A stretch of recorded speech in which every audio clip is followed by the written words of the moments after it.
चाहिए। ऐसे शिक्षकों को मनचाही जगह ये लोग ड्यूटी लगा देते हैं, ये गलत है। केवल शिक्षा विभाग से अगर आप जुड़े हो तो शिक्षा विभाग के अन्य कामों में आप कहीं कोई ड्यूटी नहीं लगनी चाहिए। शिक्षा विभाग से संबंधित कोई भी काम हो, बाकी आपके सैलरी से संबंधित प्रॉब्लम्स है, आपके प्रमोशन से संबंधित प्रॉब्लम है। मैं तो कह रहा हूं कि जब समाज को दिशा देने वाले जो लोग हैं हमारे सामने बैठे हैं, इतना फिजूल खर्चा सरकार अन्य चीजों पे करती है। मुझे आज दुख हो रहा है कि 48-50 डिग्री के टेम्परेचर पे इन छुट्टियों में जहां अपने बच्चों के साथ, अपने परिवारजनों के साथ कहीं घूमने या अन्य सामाजिक सरोकारों में इनको शामिल होना चाहिए था, ये पूरे राजस्थान से पैदल चल के आ रहे हैं। इससे ज्यादा शर्म की बात सरकार के लिए नहीं हो सकती। आज सरकार को खुद अपने नुमाइंदों को भेज के कलेक्टर लेवल पे हर जिले से आने वाली शिक्षा विभाग से संबंधित समस्याओं के लिए एक कमेटी बना के आप लोगों के पास आके सरकार के नुमाइंदों को आपसे चर्चा करके, और मैं तो कहता हूं कि शिक्षा जगत से कोई एक व्यक्ति विशेष की पर्सनल तो ये मांग है नहीं। जब चारों तरफ से एक मांग उठ रही है तो निश्चित तौर पर एक व्यक्ति हो सकता है गलत मांग उठा ले, 2 व्यक्ति उठा ले, लेकिन ये हजारों की तादाद में पूरे राजस्थान से शिक्षा जगत से आने वाले लोगों की मांगे गलत नहीं हो सकती।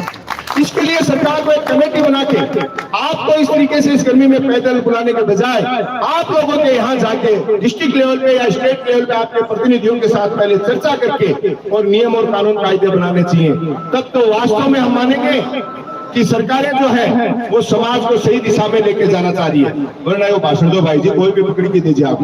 ये निश्चित तौर पे किसान और ग्रामीण अंचल से आने वाले, भाई शहरी क्षेत्र में रहने वाले लोगों में ज्यादा वो नहीं करा, लेकिन फिर भी बहुत सी सुविधाएं मिल जाती हैं। लेकिन गांव ढाणियों के अंतिम छोर पे बैठे लोगों के लिए आज की शिक्षा का अगर कोई सिस्टम है तो वो सरकारी स्कूलें हैं। और आज तो राजस्थान ने रिजल्ट दिया है साहब। आज हर गांव ढाणी में हम जब रिजल्ट आते हैं, गांव के ग्रुपों में डल रहे हैं, हमारी बेटियों ने, हमारे बेटों ने सरकारी स्कूलों में जो शानदार परिणाम दिया है, और बिना किसी खर्चे पे।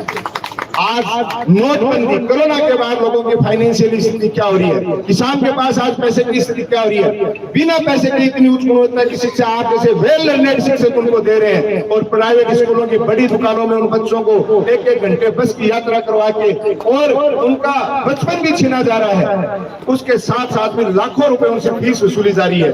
तो गरीब को और गरीब करने का काम किया जा रहा है और केवल उन बच्चों को टूटी-फूटी इंग्लिश बोलना सिखा रहे हैं, जिसका कोई औचित्य नहीं है। आज भी बहुत से स्टेट ऐसे हैं कि अपनी मातृभूमि, मातृभाषा में ही बात करना चाहते हैं।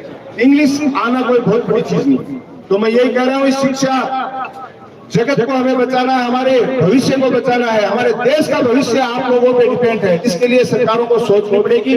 और इतना शानदार आपकी जो टीम प्रतिनिधित्व करके इतने मैनेजमेंट के साथ यहाँ तक पहुंचे हैं, मैं आपको बहुत बहुत साधुवाद धन्यवाद देना चाहता हूँ। और एक बार फिर से स्पष्ट रूप से इस मंच से कह रहा हूँ कि राजनीति में होने के नाते नहीं, यहाँ तक पहुंचा हूँ वो एक शिक्षक परिवार के पेटे पहुंचा हूँ। मुझे आज भी याद है 99 में जब मैं जयपुर में लाल बहादुर शास्त्री कॉलेज में शिक्षा लेने के लिए आया था, तो छात्रों ने, साथ वाले ग्रामीण छात्रों ने कहा, क्योंकि हम फीस भर्ती के आंदोलन किया करते थे, छात्रों की मदद किया करते थे, कि बोले भाई जी आप चुनाव लड़िया, प्रेसिडेंट गवर्नमेंट बावड़ा हो रहे जयपुर में, किराए तो मुश्किलों नहीं क्या यार, क्या को चुनाव लड़ाना नहीं, बोले लड़ाना। लड़ने की रणनीति बनाई और एक बड़े मठाधीशों के पास हम पूछ गए कि बोले यहाँ जयपुर में आए तो इन बड़े लोगों का आशीर्वाद लेना पड़ता है। ये हरा दरख्त हाथ करके कह रहा हूँ। जब मिलने पहुंचे वो उतर के आया, बोला क्या नाम है, उन्होंने कहा साहब दिनेश सुंडा। कहाँ से आए हो? झुंझुनू से। बोले पिताजी क्या करते हैं? साहब मास्टर कहता आप बताओ। ये बात बता रहा हूँ था 98 दिसंबर की, नवंबर दिसंबर की। उस व्यक्ति ने सत्ता के नशे में चूर होते हुए ये कहा कि मास्टर की औलाद आ जाए उठ की जयपुर में, और प्रणन का सपना देखे हैं हमें।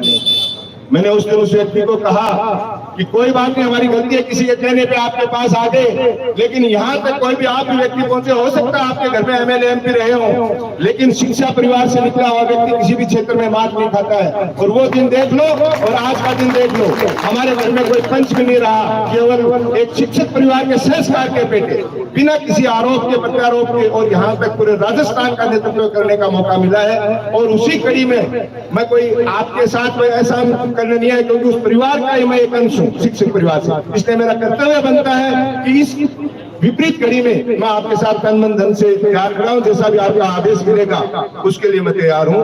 बहुत बहुत धन्यवाद। जय हिंद, जय भारत साहब। धन्यवाद सुंदर साहब का, आपने बहुत शानदार बात कही, बहुत हौसला अफजाई की, शिक्षकों की समझ